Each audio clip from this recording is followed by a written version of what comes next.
बड़ी खबर सामने आ रही है। 2024 में 25 सीटों पर कुल निगाहें टिकी हुई हैं। 24 कार्यक्रमों के जरिए मिशन 25 फतेह का प्लान बनाया जा रहा है। पार्टी कोर कमेटी में विस्तार से मंथन किया गया। प्रदेशाध्यक्ष सीपी जोशी ने कहा कि नारी शक्ति वंदन अधिनियम, गांव चलो अभियान, लाभार्थी सम्मेलन, बूथ संपर्क अभियान, प्रभावशाली लोगों से संपर्क, जनसंपर्क अभियान जैसे कार्यक्रमों पर भी खास चर्चा की गई। क्लस्टर बैठकों की शुरुआत हो गई है। अमित शाह 9 लोकसभा सीटों को साथ गए हैं और अब कई वरिष्ठ नेता राजस्थान का दौरा करेंगे। तो अब एक एक कर लोकसभा चुनाव को लेकर कई वरिष्ठ नेता राजस्थान पहुंचने वाले हैं और कौन कौन से वो बड़े मुद्दे रहने वाले हैं जिन्हें लेकर बीजेपी चुनावी मैदान में उतरने वाली है, उसी को लेकर बेहद खास चर्चा की गई।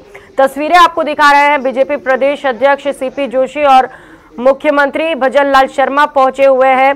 बीजेपी की ओर से यह मीटिंग जयपुर में, जहां से तस्वीर आपको दिखा रहे हैं, लोकसभा चुनाव को लेकर बेहद खास रणनीति, क्योंकि मिशन 25 राजस्थान में लेकर बीजेपी चल रही है। सभी 25 की 25 सीटें जीतने का दावा बीजेपी की ओर से किया जा रहा है, जहां पर महिला शक्ति वंदन अधिनियम का भी जिक्र किया गया। जिस तरीके से महिलाओं को आरक्षण देने के लिए बीजेपी ने एक बड़ी पहल की।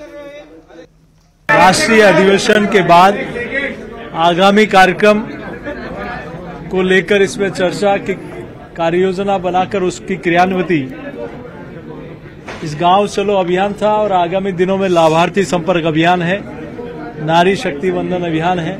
इन सभी कार्यक्रमों की बृहद रूप से रूपरेखा बनी और इनकी इसमें सभी की सहभागिता कैसे हो, इसको लेकर चर्चा हुई। देखिए, स्वाभाविक रूप से जहां जीत होती है वहां, और भारतीय जनता पार्टी ही एक ऐसी पार्टी है जहां सामान्य कार्यकर्ता भी अपनी आशा दिखाता है, तो निश्चित रूप से इसमें कोई हर्ज नहीं, दावेदारी कोई करना कोई हर्ज नहीं।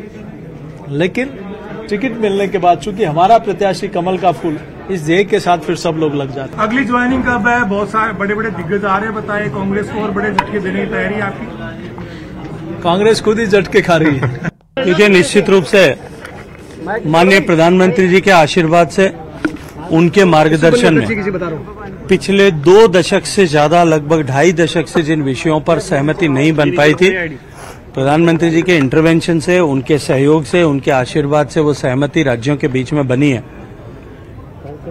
ईस्टर्न राजस्थान कैनाल प्रोजेक्ट, जिसको पूर्ववर्ती अशोक गहलोत सरकार ने अपनी राजनीतिक महत्वाकांक्षा की पूर्ति के लिए